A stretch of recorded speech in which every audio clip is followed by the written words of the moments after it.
Hey guys, did you know that there's a Dragon Ball Z amusement park? I had never heard of this thing until a couple of days ago, but I've been looking into it, and so I thought I'd hop on here today and share what I found. So first off, where do you think a park like this would be located?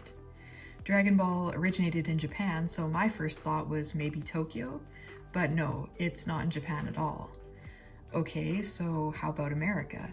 They've got Disneyland, Universal Studios, Legoland, so maybe somewhere in Florida or California? Well, no, it's not in America either. As it turns out, the park is going to be located in Qiddiya City in Saudi Arabia. And why Saudi Arabia specifically? Well, I have some thoughts on that, but let's look at the park first. So to begin with, the park doesn't actually exist, at least not yet. In March of 2024, the city of Qiddiya announced plans to build the park as a first-of-its-kind Dragon Ball-themed destination. Apparently, the park is going to span more than 500,000 square meters, that's 123 acres, and include iconic locations such as Capsule Corp, Beerus's Planet, and Kame House. So it's fun for the whole family. Unless you have a little girl. In that case, you probably wouldn't want to be bringing her to Master Roshi's house. And speaking of Master Roshi, the park will also feature well-known characters and story elements from the anime, going all the way from Dragon Ball to Dragon Ball Super.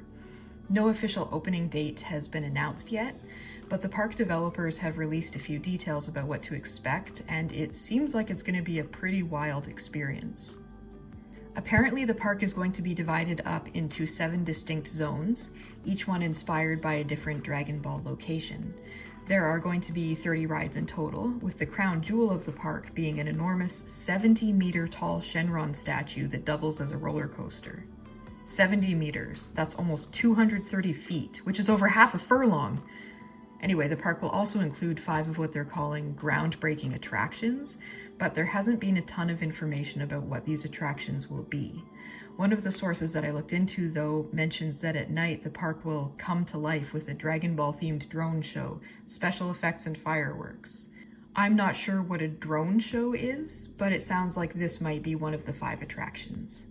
There's also a chance that cosplay might be part of the experience. A couple of articles that I read state that guests will be able to join Goku and his friends on an adventure through the park, so it seems like you're going to be able to interact with characters from the anime to some degree. I wonder if it'll be like a Disneyland situation with people in Dragon Ball themed mascot costumes, or maybe it'll be actualized through screens, kind of like an interactive anime. I guess only time will tell. But one of the articles that I read specifically encourages people to cosplay, so the vibe it's giving me is actually kind of Star Wars: The Galactic Star Cruiser. You know, the Star Wars hotel?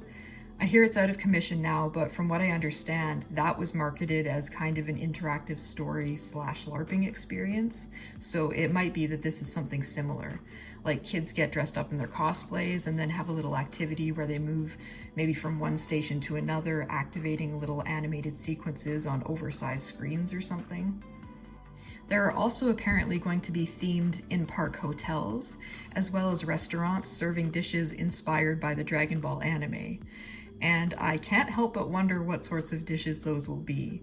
Maybe like a bottomless ramen bowl, or a 10-box bento special, maybe a radish buffet.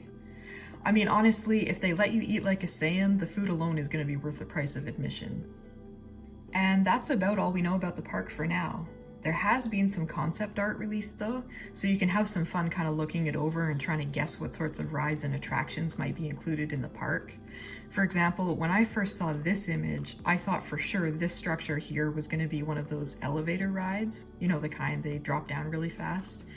But one of the articles that I read specifically mentions that guests can savor themed meals in towering structures, so I'm guessing it's actually going to be more like a restaurant / observation deck. On the side of this image here, you can see Bulma's cruise ship, which I'm guessing is going to be one of the hotels. And there in the background, there's Frieza's ship. That could be a hotel too, or maybe a ride. I'm thinking like one of those spinning rides, you know, the kind in Fallout 4 in the Nuka World DLC. A lot of the images also show these huge orange Dragon Ball looking domes, which I'm guessing could either be restaurants or maybe areas for shows and concerts. Like, I don't know if you guys have ever heard about that huge sphere that they built in Las Vegas. I think they just call it the sphere. It could be that these Dragon Balls serve a similar purpose.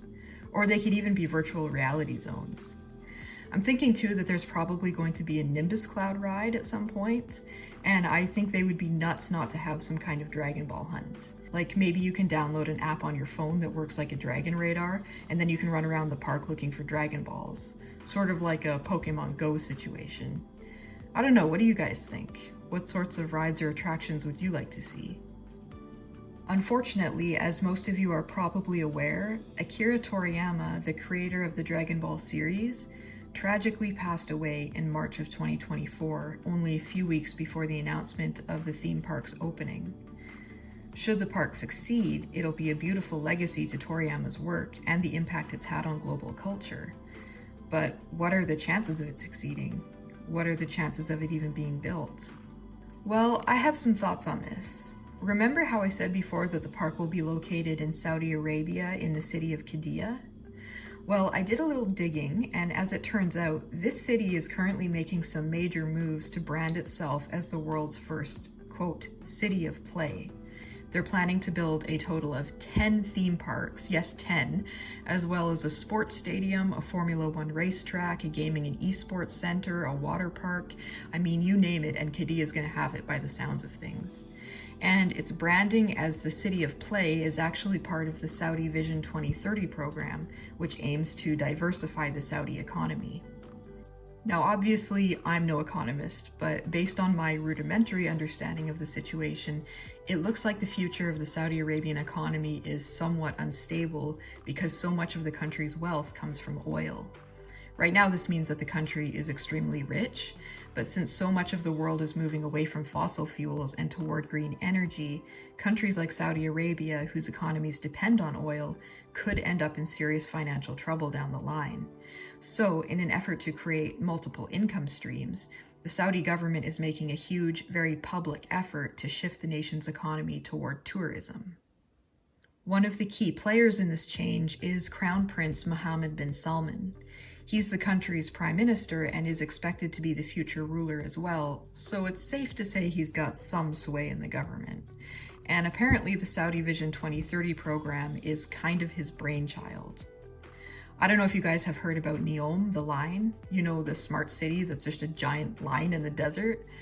That's part of the Saudi Vision 2030 project as well. And based on some of the other projects included in this initiative, like the desert ski and wellness resort Trojena or the luxury island Sindala, it's pretty clear that Prince Mohammed bin Salman has a very definite vision of Saudi Arabia's future. He's been throwing literally hundreds of billions of dollars at these mega projects, ostensibly with the aim of transforming his country into a beautiful, futuristic utopia that people from all over the world will want to visit. And the reason I bring all of this up about the Saudi economy and the Crown Prince is just to say that I really do think there's a good chance that this Dragon Ball amusement park will see the light of day. I mean, plus look at this guy. He is definitely a Dragon Ball Z fan. But because this is the year 2024 and everything has horrible societal consequences and we can't have nice things, let's talk a bit about the controversy. Saudi Arabia's government has a long history of human rights violations, and some of this has bled into the Saudi Vision 2030 program as well. There have already been a number of serious issues surrounding the treatment of workers on the Line project, which is currently under construction, as well as issues of forced eviction and relocation of the people indigenous to the area where the line is being built. 3 men who dared to protest the building of the line and the forced evictions have now been sentenced to death and are awaiting execution. Given this extremely loaded political history, some fans of the Dragon Ball franchise have expressed dissatisfaction over the decision to locate the park in Saudi Arabia. And that leads us to an important question. Even if this place is built, will people actually come? It's pretty clear from the marketing material that the park developers are trying to court an international audience, but how many people are going to want to travel to a theme park that's built on what is essentially slave labor? And even putting the human rights issues aside, does Dragon Ball as a franchise have enough mass appeal to sustain a whole theme park? I mean, don't get me wrong, I'm a fan of Dragon Ball, but I definitely understand that this series isn't for everybody. And of those who are fans, How many people can realistically afford a trip to Saudi Arabia just to visit a theme park, especially when most people have parks closer to home? I mean, I won't lie, there's no way I could afford to go. But what do you guys think? Are you excited about the park? Would you go? Or would you be put off by the cost and the social issues? I'd love to know in the comments. Until then, thanks for watching and see you next time.